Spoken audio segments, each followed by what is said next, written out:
The Alternative for Germany, AfD, party, which is currently polling in second place, has announced a radical new EU policy.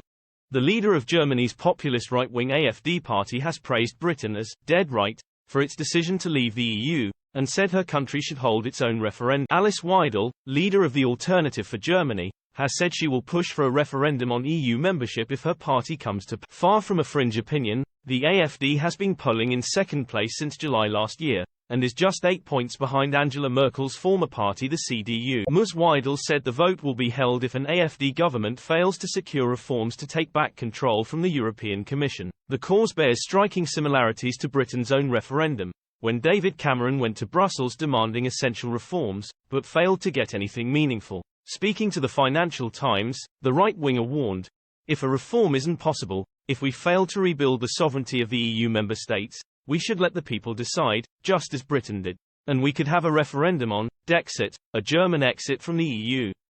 She added, "It is a model for Germany, that one can make a sovereign decision like that." While the announcement will provide a boost for Eurosceptics across the continent, the road to Germany leaving the EU would prove longer than most other member states. With 90% of people in favor of remaining, and only 45% of AfD members backing exit, it would be an uphill struggle. However, the party's startling rise in Germany does indicate widespread dissatisfaction with the status quo, and the ruling left-wing coalition.